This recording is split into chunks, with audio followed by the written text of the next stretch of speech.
Baik, anak-anaknya semuanya, selamat pagi. Pagi. Nah, hari ini kita akan masuk pembelajaran kita mengenai teks tanggapan ya.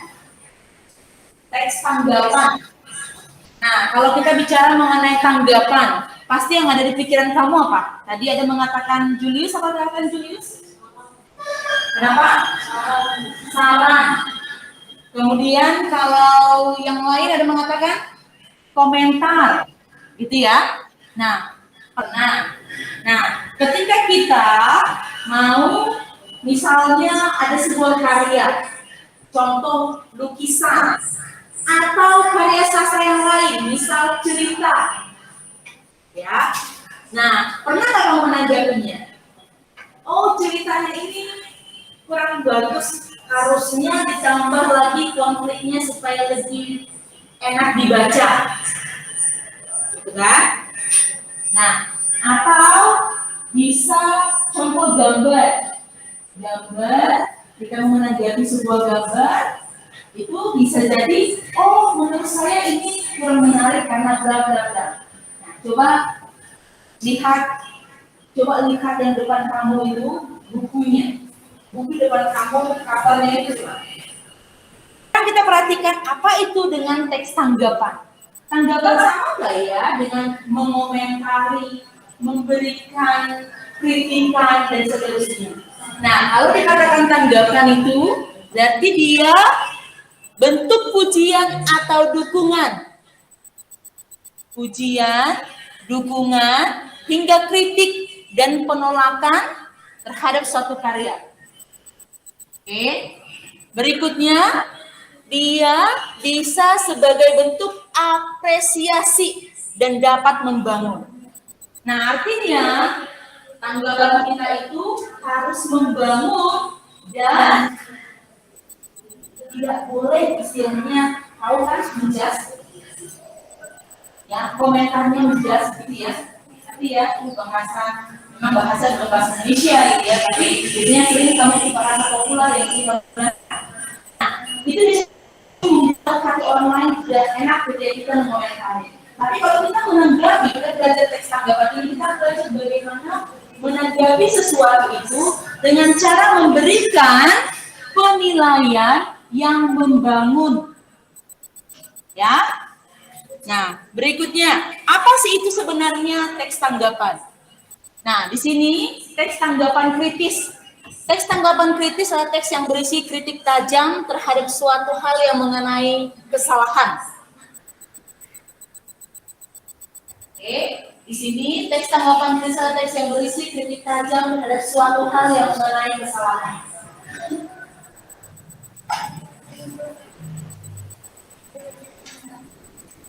Iya, yang berikutnya sebagai sarana dari hal yang ditanggapi. Berikutnya memberikan saran. Nah, Julius mengatakan tadi ini tanggapan seperti saran ya. Iya. Jadi kalau dikatakan teks tanggapan itu memberikan saran terhadap suatu hal. Oke.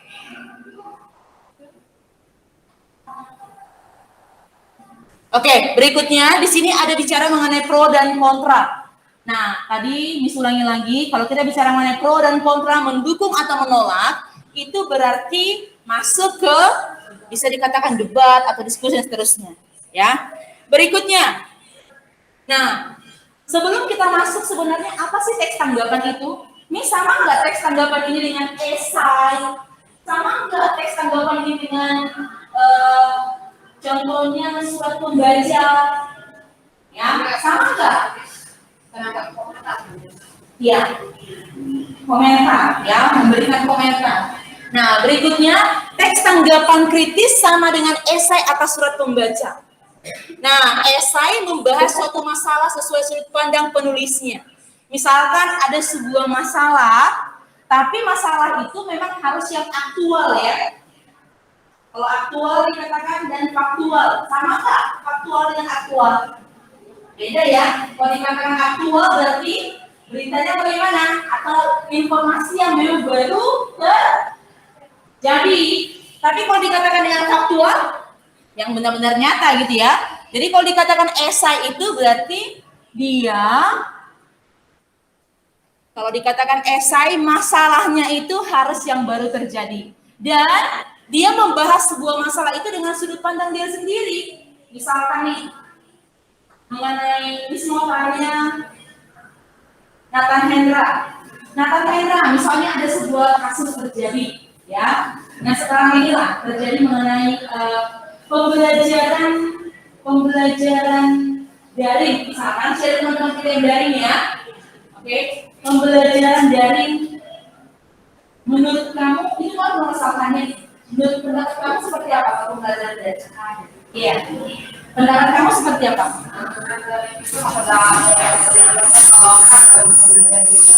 Kenapa? Oke, berarti kalau menurut kamu lihat dari sisi negatifnya ya. Berarti menurut kamu kalau dikatakan sekolah daring itu negatif atau positif? Setuju atau tidak? Editornya. Jadi Miss kalau begini, kalau editorial ini sebenarnya kita nggak bisa bikin editorial. Ya, kalau di sesuatu yang dikatakan suatu pendapat pandangan editor tentang masalah umum yang sedang terjadi. Jadi misalnya nih, masalah yang umum yang baru terjadi hari ini tentang apa? Atau minggu ini tentang apa? Ya, kita buatlah dulu misalnya banyak masyarakat yang tidak mematuhi protokol kesehatan, ya kan? Itu menjadi sebuah masalahnya. Nah, ada pendapat yang dibuat oleh editor ini mengenai masalah yang baru terjadi itu. Nah, itulah dikatakan dengan editorial. Jadi siapa yang bisa menulis itu? Editor.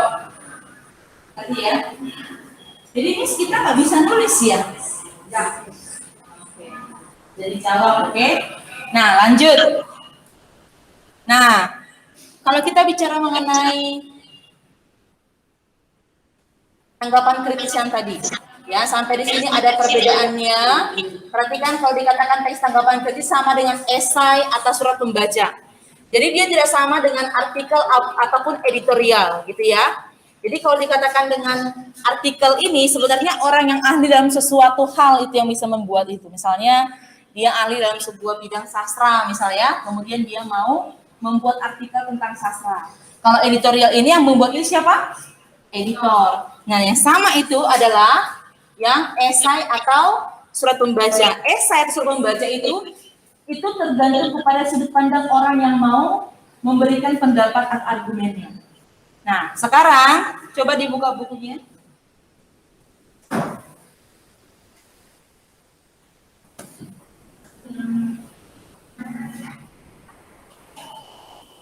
Oke.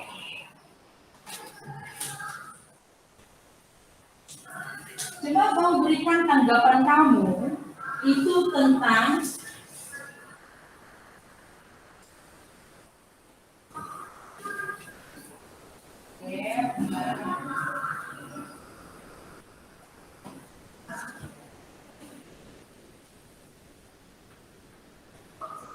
Oke, halaman 114.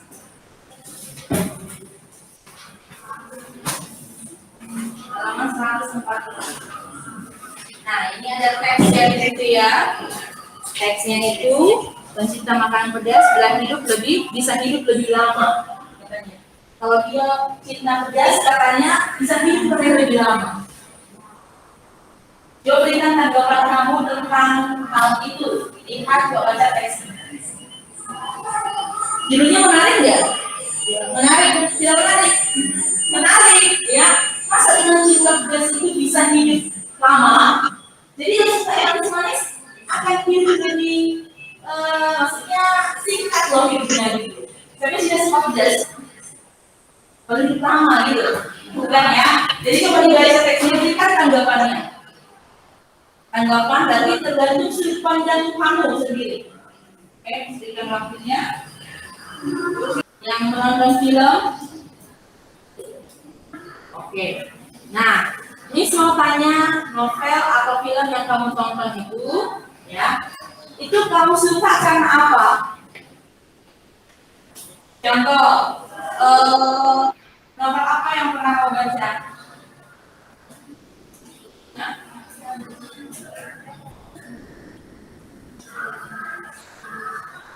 Oke.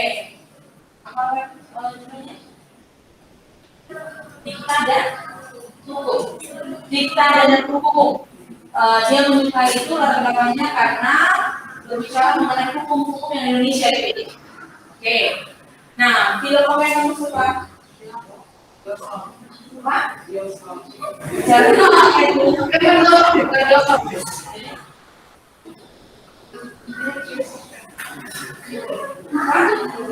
Yuri. Nah, itu bicara tentang apa? Karena kamu suka. Oke, pertempuran di Perang Dunia Kedua. Oke. Nah, kalau bicara mengenai orientasi di sini, ini latar belakang mengapa dibuat sebuah karya itu. Latar belakang mengapa diciptakan karya itu. Contoh, kalau Laskar Pelangi, pernah dengar Laskar Pelangi? Pernah nonton filmnya? Pernah baca bukunya? Tahu ceritanya? Oke. Nah, Laskar Pelangi itu kenapa sih dibuat novel itu? Kenapa sih dibuat film itu? Ada nggak latar belakangnya? Ada. Kenapa? Karena di Belitung itu banyak orang yang belum pernah atau belum mengecap pendidikan. Jadi kalau di sebuah sekolah itu harus ada yang namanya 10 siswa minimal. Kalau tidak 10 siswa minimal, itu tidak akan dibangun sekolah itu. Nah, sekolah itu sudah sebagai sekolah kita. Di sekolah itu dia atapnya bolong lah, kemudian kalau hujan bisa banjir lah, kemudian rewet lah, dan semuanya. Dan mereka itu nggak seperti kita, sudah pakai sepatu dan segala macam. Mereka masih pakai tanpa alas kaki, gitu. Hanya pakai kaki itu toh, tidak ada alasnya, tidak ada sepatu, tidak ada sendal. Ya, nah, jadi kalau dikatakan ini kenapa yang dibuat video ataupun film Laskar Pelangi atau cerita Laskar Pelangi itu? Dia menceritakan bahwa di Bangka Belitung itu masih banyak orang yang belum mengecap pendidikan dan sebetulnya orang mulai tahu bahwa semua daerah, semua orang perlu namanya pendidikan. Jadi semua orang kalau mau melihat filmnya itu harus semua orang supaya bisa dibangun sekolah itu. Nah, gurunya cuma satu, kepala sekolahnya satu, berarti ini berapa? 2, 1 kepala sekolah 1 guru. Nah, itu nyata nggak, Miss? Benar nggak itu sama ceritanya? Nyata, benar. Dan mereka itu sudah punya usaha masing-masing sekarang yang 10 orang. Nah, kalau kita bicara mengenai orientasi berarti pengenalan mengapa karya ini dibuat. Oke. Yang kedua, evaluasi ini penilaian dari karya itu. Yang berikutnya tafsiran dan seterusnya. Oke, Miss akan berikan sebuah video ya. Sekarang jelaskan kepada kita semua di sini kenapa proses lambat dan kemarin tidak masuk. Ayo, jelaskan kok.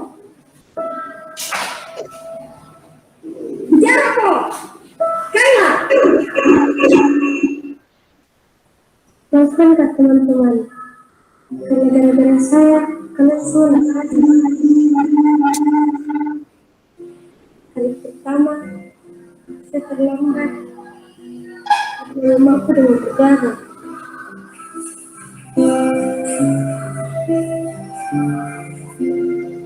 Terus diantar ke rumah sakit sebelum saya sekolah.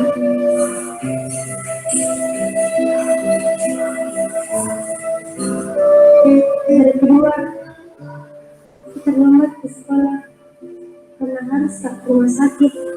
Suatu makan dulu mamaku. Kesimpulan dari keseluruhan itu karyanya seperti apa ya? Karya tidak untuk ditonton, karya tidak untuk dibaca misalnya kalau itu mau. Karya tidak untuk siapa orang. Kalau untuk dimasuk